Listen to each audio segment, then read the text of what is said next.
Hello students, आज मैं आपको पैथोफिजियोलॉजी पढ़ाने जा रहा हूँ। पैथोफिजियोलॉजी इसकी इंफ्लेमेटरी बाउल डिजीज की। कल मैंने इसकी देखी थी, इंफ्लेमेटरी बाउल डिजीज की डेफिनेशन देख ली, ठीक है, और इटियोलॉजी देख ली, और उसके टाइप है जो दो अल्सरेटिव कोलाइटिस और क्रोन्स डिजीज, दो टाइप है उसके बारे में हमने पढ़ा है, ठीक है। अब इटियोलॉजी के बारे में हम क्या देख रहे हैं? पैथोफिजियोलॉजी। क्या देख रहे हैं? पैथोफिजियोलॉजी। पैथोफिजियोलॉजी क्या होती है कि मतलब कोई भी कोज या मतलब कोई भी इटियोलॉजी फैक्टर बॉडी के अंदर एंटर करके मतलब कैसे डिजीज प्रोग्रेस कर रहा है, ठीक है, कैसे डिजीज प्रोसेस हो रही है, प्रोग्रेस हो रही है, ठीक है, उसका मतलब प्रोग्रेशन देखेंगे पैथोफिजियोलॉजी, ठीक है। वो हमारे बॉडी के अंदर कैसे कोज करती है, ठीक है, और कैसे प्रोग्रेस हो रही है वो हम पैथोफिजियोलॉजी के अंदर देखेंगे, ठीक है।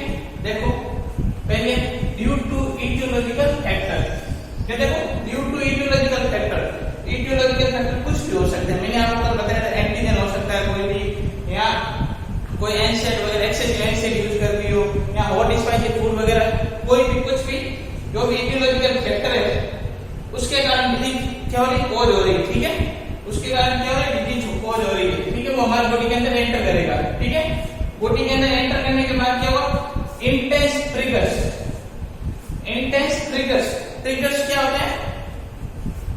ट्रिगर्स को क्या कहते हैं? कोई भी मतलब इंफ्लेमेटरी प्रोसेस होने से पहले जो मतलब अबनॉर्मलिटी आती है, ठीक है, उसको क्या बोलेंगे? ट्रिगर्स बोलेंगे। ट्रिगर्स मतलब बढ़ावा देना, ठीक है, कोई भी अबनॉर्मलिटी को क्या देना? बढ़ावा देना। हिंदी में इसको क्या कहेंगे? बढ़ावा देना, ठीक है, क्या बोलेंगे? बढ़ावा देना, ठीक है। कोई भी इटियोलॉजिकल फैक्टर बॉडी के अंदर एंटर होता है, ठीक है, उसके बाद उससे क्या होगा? इंटेंस ट्रिगर्स, मतलब उसको बॉडी के अंदर बढ़ावा मिल रहा है, ठीक है, फैलने के लिए बढ़ावा मिल रहा है, ठीक है। उसके बाद में क्या होगा? ट्रिगर्स होने के बाद में क्या होगा? Impair major function of mucosa, ठीक है, जो म्यूकोजा है, ठीक है, जो म्यूकोजा है वो क्या मेजर का काम करती है, मतलब प्रोटेक्शन का काम करती है, तो उसके फंक्शन में क्या होगा? इंपेयर हो जाएगी, ठीक है, उसके फंक्शन क्या होंगे? डिस्टर्ब हो जाएंगे, ठीक है, इंपेयर हो जाएंगे function, impair major function of mucosa, ठीक है। म्यूकोजा के मेजर मतलब म्यूकोजा के फंक्शन इंपेयर होने के बाद क्या होगा? जो हमारी इम्यून सेल है, जो हमें इम्यूनिटी प्रोवाइड करती है, जो हमारी इम्यूनिटी प्रोवाइड करती है वो क्या होती है? इम्यून सेल होती है, ठीक है। तो क्या होगा? Impair major function of mucosa, ठीक है, म्यूकोजा के फंक्शन मेजर होने के मतलब म्यूकोजा के फंक्शन इंपेयर होने के बाद क्या होगा? इम्यून सेल एक्टिवेट होगी, ठीक है, इम्यून सेल क्या होगी? एक्टिवेट होगी, क्या होगी? Immune cell activate. Immune cell activate होने के बाद क्या होगा? Production of pro inflammatory mediator, ठीक है, हमारी इम्यून सेल एक्टिवेट होने के बाद क्या होगा? जो इंफ्लेमेटरी मीडिएटर होते हैं, ठीक है, उसको क्या बोलेंगे? Pro inflammatory mediator. वो क्या होगा? उनका प्रोडक्शन होगा, मतलब वो प्रोड्यूस होंगे, ठीक है, प्रो इंफ्लेमेटरी मीडिएटर क्या होंगे? प्रोड्यूस होंगे, ठीक है, उनका प्रोडक्शन होगा, ठीक है। देखो प्रो इंफ्लेमेटरी मीडिएटर कौन से होते हैं? साइटोकाइनेज, ठीक है, स्पेशली कौन होता है? साइटोकाइनेज, ILID क्या होता है? प्रो इंफ्लेमेटरी मीडिएटर, ठीक है, pro inflammatory mediator. Pro inflammatory mediator produce होने के बाद में क्या होगा? जो हमारा रेगुलेटरी मैकेनिज्म है वो क्या हो जाएगा? फेल हो जाएगा, ठीक है, फेलियर हो जाएगा, ठीक है। प्रो इंफ्लेमेटरी मीडिएटर प्रोड्यूस होने से क्या होगा? जो हमारा मतलब रेगुलेटरी मैकेनिज्म है, जिससे मतलब म्यूकस मेम्ब्रेन हो गया, जो प्रोटेक्शन का काम करती है, ठीक है, तो वो उसका क्या होगा? रेगुलेशन मैकेनिज्म क्या होगा? फेल हो जाएगा, ठीक है। फेल होने के बाद में क्या होगा? एक्टिवेट होगी, कौन सी होगी? Effector cell. एक्टिवेट कौन होगा? इफेक्टर सेल क्या होगी? एक्टिवेट होगी। इफेक्टर सेल मोस्टली कौन सी होती है? टी सेल होती है, ठीक है, कौन सी होती है? टी सेल होती है, ठीक है। तो वो क्या करेगी? इफेक्टर मतलब एक्टिवेट होगी, effector T cell. T cell activate होने के बाद में क्या होगा? इन्फ्लेमेशन हो जाएगा, ठीक है। तो एक्टिवेट वो इफेक्टर सेल होगी ना, वो क्या कोज करेगी? इन्फ्लेमेशन, ठीक है, और इन्फ्लेमेशन किसके अंदर हो सकता है? दोनों ही, ठीक है, IBD के, ठीक है, इन्फ्लेमेशन क्या कोज करेगा? IBD के अंदर क्या? अल्सरेटिव कोलाइटिस और क्रोन्स डिजीज, ठीक है। देखो एक बार वापस देख लेते हैं। ड्यू टू इटियोलॉजिकल फैक्टर, ठीक है, कोई भी इटियोलॉजिकल फैक्टर हमारी बॉडी के अंदर एंटर करेगा, एंटर करने के बाद क्या होगा? एक मतलब इंटेंस ट्रिगर्स, मतलब उस जो इटियोलॉजिकल फैक्टर थे उसको ट्रिगर्स होगा, ठीक है, मतलब उसको बढ़ावा मिलेगा बॉडी के अंदर फैलने के लिए, ठीक है, ट्रिगर्स। और उसके बाद में वो इटियोलॉजिकल फैक्टर है ना, वो क्या करेगा? इंपेयर मेजर फंक्शन, ठीक है, जो म्यूकोजा का प्रोटेक्शन करती है, ठीक है, म्यूकोजा, ठीक है, उसके मतलब फंक्शन क्या वेरी हो जाएगा, ठीक है, इंपेयर हो जाएगा, ठीक है। जो म्यूकोजा को मतलब प्रोटेक्शन का कार्य करती है ना, तो उसमें क्या हो जाएगा, इंपेयर हो जाएगा, क्या हो जाएगी, इंपेयर हो जाएगी या डिस्टर्ब हो जाएगी, ठीक है। डिस्टर्ब होने के बाद में क्या होगा, जो इम्यूनो सेल है, ठीक है, वो इम्यूनो सेल क्या होगी, एक्टिवेट होगी। इम्यूनो सेल एक्टिवेट होने के बाद में क्या होगा, जो मतलब प्रो इन्फ्लेमेटरी मीडिएटर होते हैं वो क्या होंगे, प्रोड्यूस होंगे, ठीक है, उनका क्या होगा, प्रोडक्शन होगा, ठीक है। प्रोडक्शन होने के बाद में क्या होगा, जो हमारा रेगुलेटरी मैकेनिज्म है, ठीक है, रेगुलेटरी मैकेनिज्म को क्या होगा, फेल हो जाएगा, ठीक है, failure of regulatory mechanism. Regulatory mechanism fail होने के बाद में क्या होगा, activation of effector T cell, ठीक है, जो इफेक्टर सेल है, ठीक है, जिसको हम टी सेल बोलेंगे, ठीक है, वो क्या होगी, एक्टिवेट होगी। और इफेक्टर सेल एक्टिवेट होने के बाद में क्या होगा, वो क्या कॉज करेंगे, इन्फ्लेमेशन, ठीक है, वो क्या कॉज करेंगे, इन्फ्लेमेशन। इन्फ्लेमेशन को क्या कहेंगे, आईबीडी, ठीक है, इन्फ्लेमेटरी बॉवल डिजीज, ठीक है, और इसके अंदर अल्सरेटिव कोलाइटिस और क्रोनिक डिजीज दोनों में इन्फ्लेमेशन हो जाएगा, ठीक है। ये मान के होगी effect of physiology.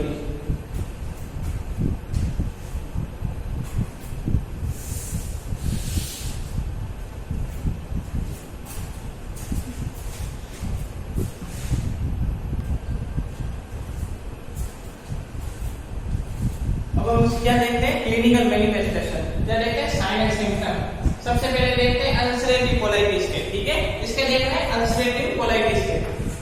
Ulcerative colitis का हम क्या देख रहे हैं, साइन एंड सिम्टम देख रहे हैं, ठीक है, क्लिनिकल मैनिफेस्टेशन देख रहे हैं, ठीक है। अल्सरेटिव कोलाइटिस क्या होता है, मेडिकल आपको बता दें, ठीक है। अब इसके क्या देख रहे हैं, साइन एंड सिम्टम, ठीक है, लक्षण देख रहे हैं। सबसे पहले देखो आप, ब्लडी डायरिया, एब्डोमिनल पेन, ठीक है, क्या सबसे पहले साइन एंड सिम्टम क्या, ब्लडी डायरिया। ब्लडी डायरिया क्यों होगा, मैंने आपको बताया था इसके अंदर क्या मतलब, इसके अंदर क्या होता है, अल्सरेटिव कोलाइटिस के अंदर क्या होता है, मोर ब्लीडिंग होती है, मोर ब्लीडिंग होती है, ठीक है। मोर ब्लीडिंग क्यों होती है, क्योंकि विटामिन के की डेफिशिएंसी होने की वजह से। विटामिन के की डेफिशिएंसी क्यों होती है, क्योंकि सिग्मोइड कोलोन होता है, उसके अंदर क्या हो रहा है, सिग्मोइड कोलोन के अंदर क्या हो रहा है, मतलब इन्फ्लेमेशन हो रहा है, उसकी वजह से क्या होगा, विटामिन के की डेफिशिएंसी। विटामिन के की डेफिशिएंसी होने की वजह से क्या होगा, उसका प्रोटीन है, कोगुलेंट फैक्टर और उसकी डेफिशिएंसी हो जाएगी, और जिसकी वजह से जो डायरिया होगा वो कैसा होगा, ब्लडी डायरिया होगा, ठीक है, ब्लडी डायरिया होगा, ठीक है। और एब्डोमिनल पेन होगा, ठीक है, bloody diarrhoea with abdominal pain, ठीक है, पेट दर्द होगा, ठीक है, एब्डोमिनल पेन।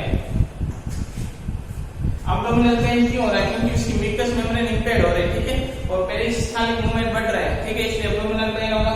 और उसके एब्डोमिनल क्रैम्प होगा, ठीक है, एब्डोमिनल क्रैम्पिंग विद डायरिया, ठीक है, एब्डोमिनल क्रैम्पिंग के साथ डायरिया के साथ एब्डोमिनल क्रैम्प होगा, ठीक है।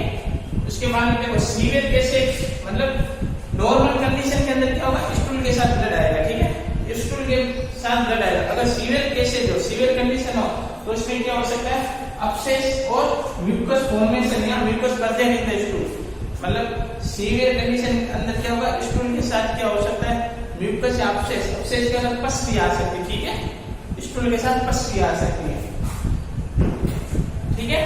और पस क्यों आ रही है, क्योंकि जो हमारे मतलब म्यूकोजल बैरियर फंक्शन है उनके इंपेयर हो रहा है, ठीक है, और वहां की जो म्यूकोजा हो गया डैमेज हो रही है, ठीक है, उसकी वजह से क्या पस भी आ सकता है, म्यूकस भी आ सकता है स्टूल के साथ, ठीक है। अब देखते हैं और नेक्स्ट देखो sign symptom, fever, weight loss, tachycardia, tachypnoea और डिहाइड्रेशन, ठीक है। डिहाइड्रेशन क्यों होगा, क्योंकि वाटर बैलेंस इंपेयर हो रहा है, ठीक है, क्या हो रहा है, वाटर बैलेंस इंपेयर हो रहा है, ठीक है, water due to water balance impair, ठीक है। और फीवर आपको पता है कि मतलब कोई भी इंफेक्शियस कंडीशन होगी तो फीवर होगा, ठीक है। और वेट लॉस क्यों हो रहा है, क्योंकि उसके मेटाबॉलिज्म में क्या हो रहा है, माल अब्जॉर्प्शन हो रहा है, ठीक है, क्या हो रहा है, माल अब्जॉर्प्शन हो रहा है, यहाँ उसकी मेटाबॉलिज्म में क्या हो रहा है, अब्नॉर्मल हो रहा है, यहाँ डिस्टर्ब हो रहा है, ठीक है।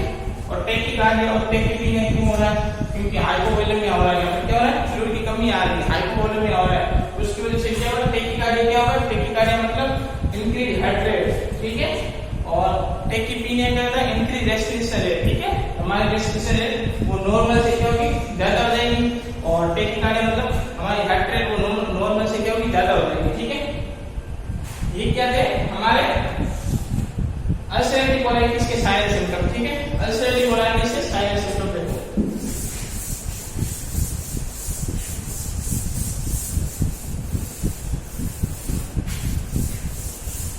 अल्सरेटिव कोलाइटिस के हमने साइन सिम्टम पढ़ लिए, ठीक है।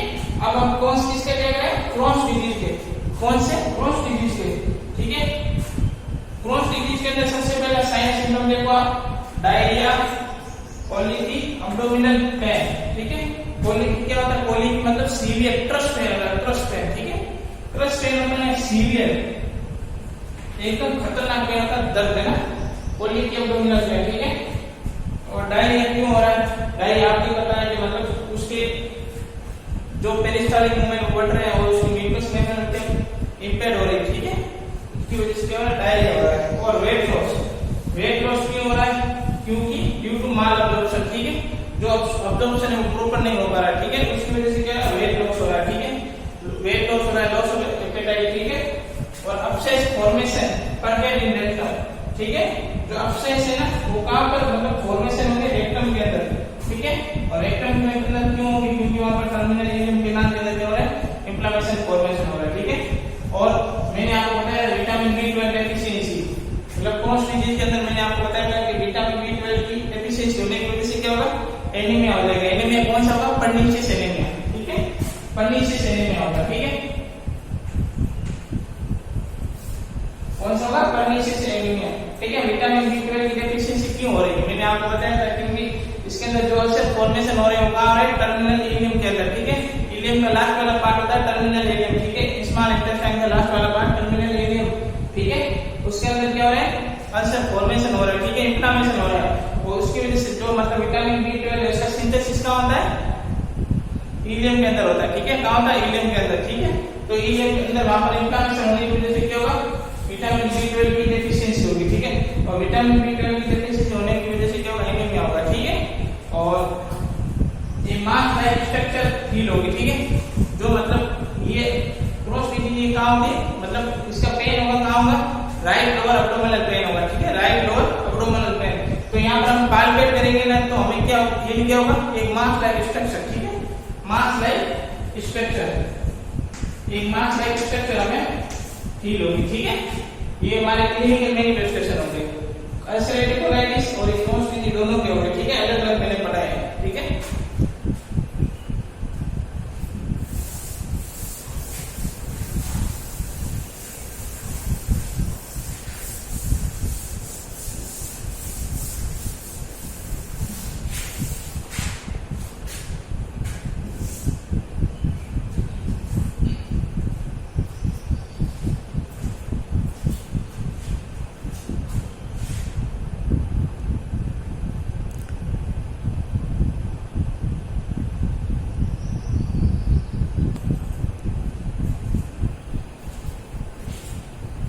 अब हम इसका क्या देखते हैं, डायग्नोस्टिक इवैल्यूएशन, क्या देख रहे हैं, डायग्नोस्टिक इवैल्यूएशन।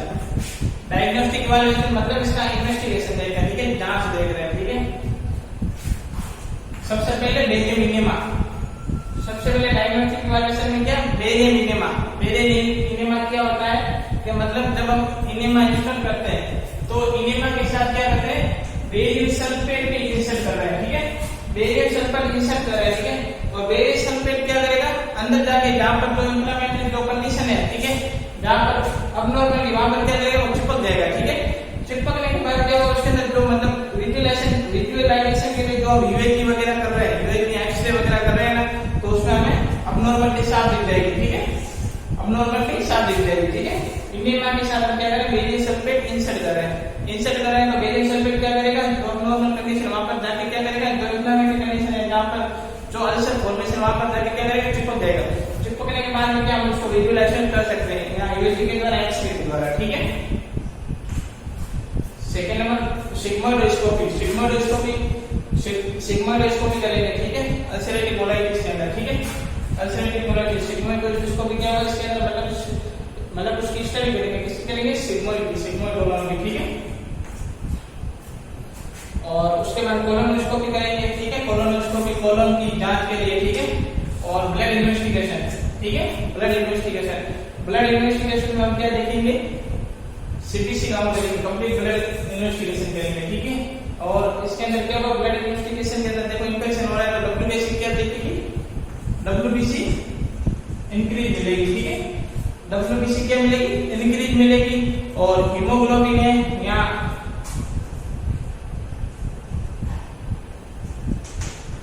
क्या मिलेगा, डिक्रीज HB लेवल, क्योंकि क्या हो रहा है, एनीमिया हो रहा है। एनीमिया के अंदर क्या होता है, हीमोग्लोबिन लेवल क्या होता है, कम होता है, ठीक है, डिक्रीज होता है, डिक्रीज होगा, ठीक है। और इसके अंदर क्या देखेंगे, क्लॉटिंग, और इसके अंदर ब्लड इन्वेस्टिगेशन के अंदर और क्या होगा, क्लॉटिंग की डेफिशिएंसी देखेंगे, ठीक है, क्लॉटिंग का पता लगाने के लिए, ठीक है, उसकी डेफिशिएंसी का पता लगाने के लिए क्या करेंगे, ब्लड इन्वेस्टिगेशन करेंगे, ठीक है। ये हमारा डायग्नोस्टिक वाला था, बेरियम सल्फेट, सिग्मोइडोस्कोपी, कोलोनोस्कोपी और ब्लड इन्वेस्टिगेशन, ठीक है। सिग्मोइडोस्कोपी के अंदर एक हम इंस्ट्रूमेंट काम में लेते हैं, ठीक है, कौन सा लेते हैं, प्रोटोस्कोप, कौन सा, प्रोटोस्कोप, ठीक है। आप अगर कंपटीशन के अंदर मतलब अगर तैयारी कर रहे हो, ठीक है, ये मतलब किन से मात्रा है कि मतलब सिग्मोइडोस्कोपी के अंदर कौन सा इंस्ट्रूमेंट काम में लेते हैं, तो कौन सा लेते हैं, प्रोटोस्कोप, कौन सा लेते हैं, प्रोटो। और ऐसे कह सकते हैं कि मतलब सिग्मोइडोस्कोपी के अंदर कौन सी पोजीशन देंगे, ये भी क्वेश्चन बन सकता है, ठीक है, कौन सी पोजीशन देंगे, नी चेस्ट पोजीशन, ठीक है, कौन सी, knee chest position, knee chest position देंगे, ठीक है। ये हमारा क्या डायग्नोस्टिक इवैल्यूएशन, ठीक है। अब देखेंगे इसका मैनेजमेंट, क्या देख रहे हैं, मैनेजमेंट क्या होता है, देखो मैनेजमेंट में सबसे पहले देखते हैं मेडिकल मैनेजमेंट। मेडिकल मैनेजमेंट क्या होता है, मैंने आपको बताया था, जो डॉक्टर प्रिस्क्राइब करता है, ठीक है, ये हमारा काम नहीं है डॉक्टर का, ठीक है। ये मेडिकल मैनेजमेंट कौन प्रिस्क्राइब करता है, डॉक्टर करता है, ठीक है। सबसे पहले इसके अंदर देते हैं कॉर्टिकोस्टेरॉइड, ठीक है, कॉर्टिकोस्टेरॉइड क्यों दे रहे हैं, प्रोवाइड कॉर्टिकोस्टेरॉइड, ठीक है। इसके एग्जांपल देखो, पैराडिसोलोन और हाइड्रोकोर्टिसोन, ठीक है, पैराडिसोलोन और हाइड्रोकोर्टिसोन इसके एग्जांपल है कॉर्टिकोस्टेरॉइड के, ठीक है। कॉर्टिकोस्टेरॉइड क्यों दे रहे हैं, जो मतलब इंफ्लेमेटरी कंडीशन हो गई है, ठीक है, इंफ्लेमेटरी कंडीशन को सप्रेस करने के लिए, ठीक है, इंफ्लेमेटरी कंडीशन को क्या करने के लिए, सप्रेस करने के लिए हम क्या देते हैं, कॉर्टिकोस्टेरॉइड दे रहे हैं, ठीक है, ठीक है। जो इंफ्लेमेटरी कंडीशन है, इंफ्लेमेटरी रेस्पॉन्स है, उसको क्या करने के लिए, सप्रेस करने के लिए हम क्या देते हैं, कॉर्टिकोस्टेरॉइड, ठीक है। और इम्यूनोसप्रेसेंट, ठीक है, इसके अंदर एग्जांपल देखो, एजोथायोप्रिन, ठीक है, एजोथायोप्रिन और एजोथायोप्रिन, ठीक है, इसके अंदर एग्जांपल है एजोथायोप्रिन, ठीक है। एजोथायोप्रिन किसका एग्जांपल है, इम्यूनोसप्रेसेंट का। इम्यूनोसप्रेसेंट ये किस में काम आती है, ये हमारी इम्यूनिटी को क्या करने के लिए, सप्रेस करने के लिए, ठीक है, इम्यूनो को सप्रेस करने के लिए कौन सी ड्रग्स लेंगे, इम्यूनोसप्रेसेंट, ठीक है। और एंटी डायरिया ड्रग, जो डायरिया को प्रिवेंट करने के लिए, ठीक है, डायरिया को प्रिवेंट करने के लिए कौन सी ड्रग लेंगे, एंटी डायरिया ड्रग, ठीक है। इसके अंदर एग्जांपल आप देख लो, लोपेरामाइन, ठीक है, लोपेरामाइन और, ठीक है, लोपेरामाइन और डाइगोक्सिलेट, ठीक है, ये किसके एग्जांपल है, डाइगोक्सिलेट, और ये किसके एग्जांपल है, एंटी डायरिया ड्रग है, ठीक है, डायरिया को प्रिवेंट करने के लिए। और एंटी माइक्रोब ड्रग, ठीक है, एंटी माइक्रोबियल ड्रग, ठीक है,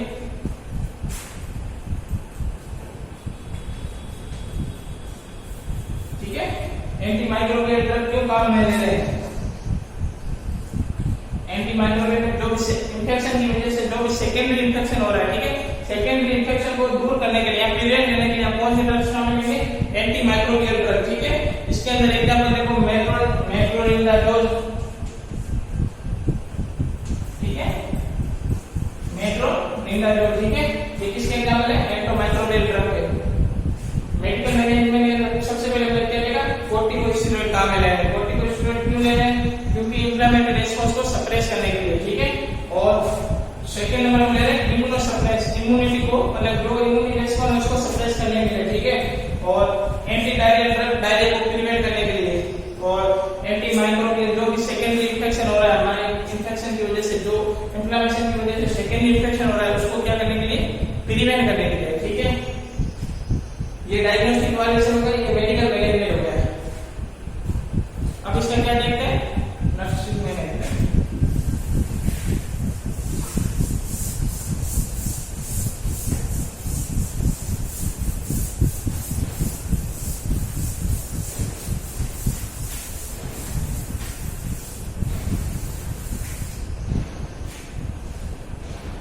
मेडिकल मैनेजमेंट के बाद में एक्टिव मैनेजमेंट, ठीक है। एक्टिव मैनेजमेंट मतलब जो हाथ, जो मतलब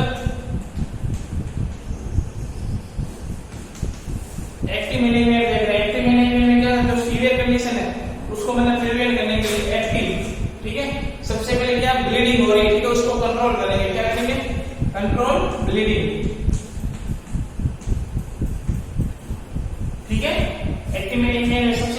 मतलब ब्लीडिंग, ठीक है।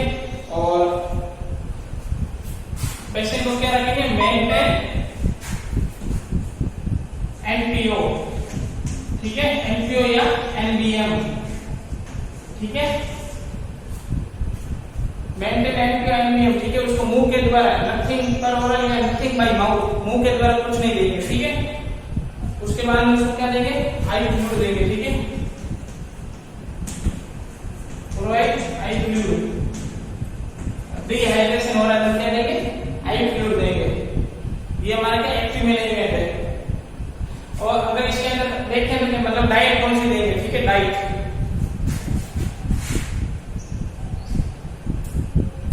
मैनेजमेंट, ठीक है।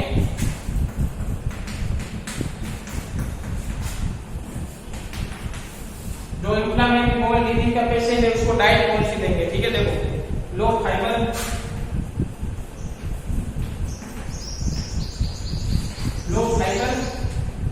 लो fat, high calorie, high hydrochloride, carbohydrate या कैलोरी, ठीक है, और हाई प्रोटीन।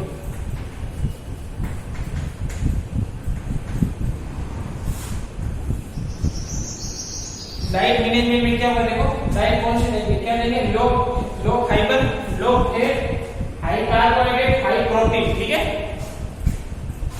लो फाइबर, लो फैट क्यों देंगे, क्योंकि कम से कम वेस्टेज हो, क्या कम से कम जो फीकल वेस्टेज रहता है वो कम से कम हो, ठीक है।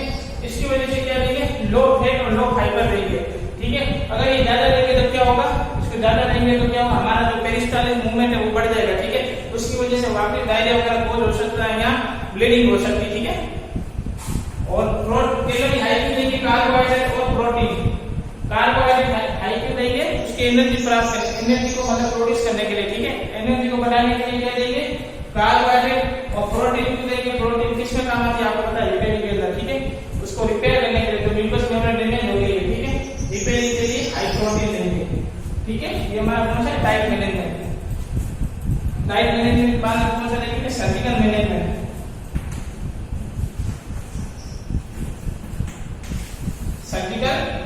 सर्जिकल मैनेजमेंट में देखो सबसे पहले कोलोनोस्कोपी, और इलेक्ट्रोस्कोपी,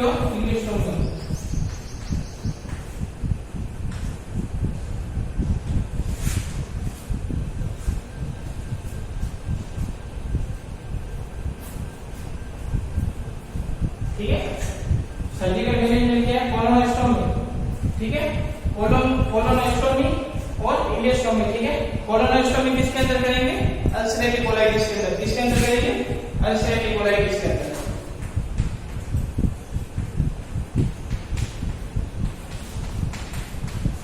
और इलेक्ट्रोस्कोपी किसके अंदर करेंगे, क्रॉस डिजीज के अंदर, ठीक है।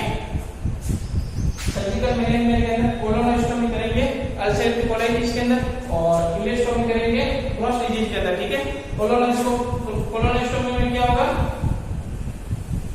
ये सब देखो फंडामेंटल का, ठीक है, ये प्रोसीजर दिया हुआ कोलोनोस्टोमी, ठीक है, फंडामेंटल में पढ़ा दिया जाएगा कि कोलोनोस्टोमी और इलेक्ट्रोस्कोपी, ठीक है। ये हमारा कौन सा है, सर्जिकल मैनेजमेंट, ठीक है। सर्जिकल मैनेजमेंट हो गया। अब इसका देखते हैं नर्सिंग मैनेजमेंट।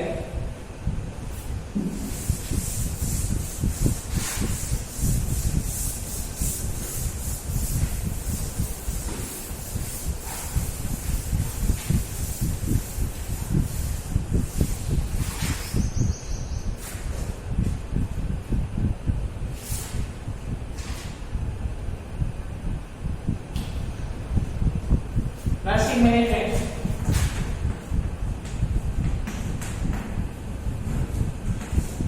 नर्सिंग मैनेजमेंट क्या होगा, हम कर रहे हैं, ठीक है। नर्सिंग मैनेजमेंट मतलब जो नर्स मैनेज कर रही है, ठीक है।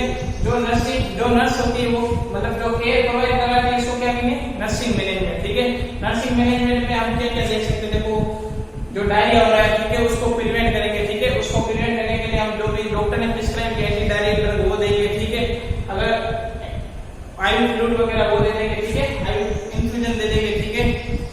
और जो भी हमने कोलोस्टोमी वगैरह की है, स्टोमा केयर करेंगे, ठीक है। उसका इंफेक्शन हो रहा है, उसका कलर कैसा होगा सब देखेंगे इसके अंदर, ठीक है। ये हमारा नर्सिंग मैनेजमेंट, ठीक है। नर्सिंग मैनेजमेंट आपको ही लिखना पड़ता है कि मतलब नर्स क्या क्या करती है। देख लो मैंने पूरी डिटेल बता दी है और इसके अंदर नर्सिंग मैनेजमेंट देख लो मैंने आपको बता दिया था, ठीक है। ये हो गया हमारा अल्सरेटिव कोलाइटिस और क्रॉस डिजीज, ठीक है। आईवी की इन्फ्लेमेटरी बाउल डिजीज हमारी पूरी हो गई, ठीक है। Okay, thank you.